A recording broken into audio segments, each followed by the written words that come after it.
Salut à tous et bienvenue dans une nouvelle vidéo. Alors aujourd'hui on se retrouve pour une vidéo d'un grand classique de la pâtisserie. Mais ce n'est pas anodin que je le fasse cette période, je vais vous expliquer pourquoi. On va faire aujourd'hui ensemble une tarte tatin. Alors c'est vrai, il n'y a pas plus classique que la tarte tatin, en même temps c'est tellement bon. Et si je la réalise aujourd'hui, c'est que comme vous pouvez le voir ici, j'ai beaucoup de chutes de pâte feuilletée. Je fais beaucoup de pâte feuilletée inversée pour les galettes des rois. Et du coup il m'est resté beaucoup de chutes. Alors ces chutes là, on ne les jette pas évidemment, on peut faire tout un tas de choses avec. Étant donné que c'est pas une tarte avec un design vraiment parfait, bien rond, bien comme il faut, etc. On peut utiliser les chutes de pâte feuilletée, on aurait pu faire des palmiers, plein d'autres choses. Mais ce qui tombait très bien, c'est que j'avais également des pommes à passer, toujours dans le but de ne rien gaspiller. Évidemment, n'attendez pas d'avoir des chutes de pâte feuilletée si vous voulez manger une tarte tatin. Vous pouvez très bien vous faire une belle pâte feuilletée ou en acheter une dans le commerce, c'est comme vous voulez. Moi, je vous donne ma recette facile, accessible à tout le monde et délicieuse. Et donc pour les ingrédients, rien de compliqué, il nous faudra 6-7 pommes, moi j'ai pris ce qui me restait dans le frigo, une petite orange, on a ici 80 g de beurre, 120 g de sucre en poudre et donc des chutes de pâte feuilletée, de quoi reconstituer un cercle de pâte feuilletée en fait. Et nous on commence tout de suite la recette. Alors la première étape, j'ai pris un moule à charnière de 20 cm, mais vous pouvez très bien utiliser un cercle à tarte ou carrément une poêle qui va à la fois sur le feu et au four, ça le contenant je dirais, vous prenez celui qui vous fait envie. Ici donc c'est un moule à charnière de 20 cm. La première étape c'est qu'avec toutes ces chutes que vous voyez ici, je vais reconstituer en les aplatissant et en les détaillant un cercle de pâte que je mettrai ensuite par-dessus mes pommes.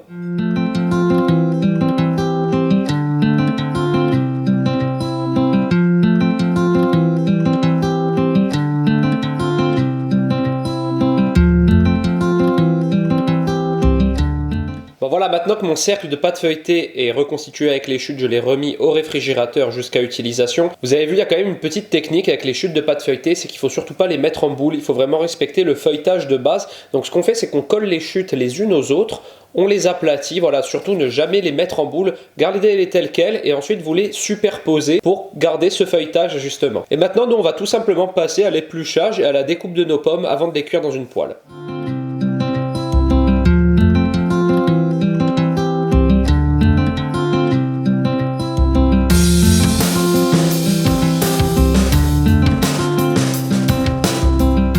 Maintenant qu'on a coupé les pommes, alors les pommes c'est pareil, c'est les pommes qui vous font envie, peu importe la variété de pommes, et le mieux c'est d'utiliser celles qui sont chez vous en fin de vie, voilà, afin de ne pas les jeter. Moi je les ai coupées, vous avez vu, en gros quartiers, parce que ce que j'aime dans la tarte tatin, vu que ça va cuire et compoter, c'est retrouver quand même des gros morceaux de la mâche. Après ça pareil, c'est à votre goût, hein. Si vous voulez faire des fines lamelles, vous faites des fines lamelles, mais faites attention, ça va cuire beaucoup plus vite. Je conseille quand même de faire des gros morceaux. Maintenant on va tout simplement les cuire dans un peu de beurre et un peu de sucre dans une poêle, faire un petit caramel, et ensuite on mettra tout ça dans le moule.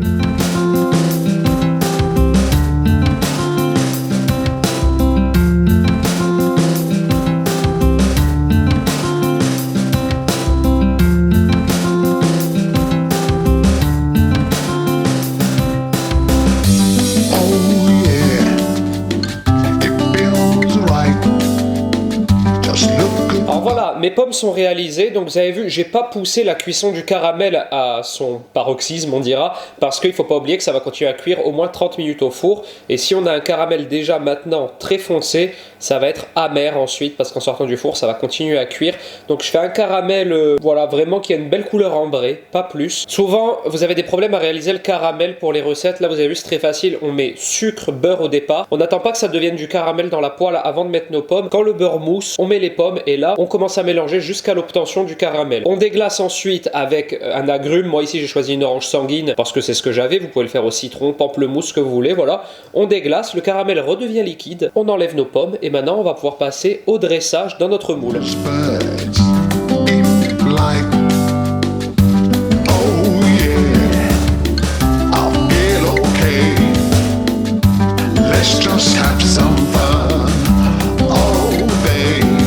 Après 35 minutes de cuisson, j'ai une belle tarte tatin. Alors la pâte feuilletée évidemment elle est toute difforme et tout, mais ça c'était le but justement, en utilisant nos chutes on savait qu'on n'allait pas avoir quelque chose de très régulier, mais vu qu'on va la retourner, eh ben on ne verra plus rien. Donc voilà, ce que je vais faire, c'est que je vais prendre une assiette bien plate comme ceci et je vais tout simplement tout retourner.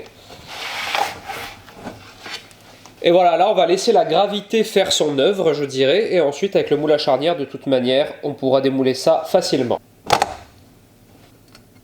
Et voilà, regardez-moi ça, magnifique tarte tatin sur une pâte feuilletée inversée, il n'y a rien de plus gourmand. Franchement, j'adore, hein, c'est un dessert, j'en suis vraiment fan. Moi, je préfère les déguster tièdes avec un petit peu de crème fraîche ou une boule de glace à la vanille. Classique, hein, ce qu'on a l'habitude de voir. Mais ce que je préfère dans la tarte tatin, c'est qu'elle soit faite avec une pâte feuilletée. Voilà, je sais qu'il y a des recettes avec des pâtes sablées, chacun sa préférence. Mais moi, ma préférence, c'est celle-ci. Donc voilà, j'espère que cette petite recette anti-gaspi, on dira quand même, hein, parce qu'on a passé des pommes qui étaient en fin de vie quasiment, plus des chutes de pâte feuilletée, et on a sorti un super bon dessert. Si cette recette vous a plu, n'hésitez pas à la liker, à la commenter et à vous abonner à ma chaîne, ça fait toujours plaisir. Et moi, je vous dis à très bientôt dans une prochaine vidéo. Ciao!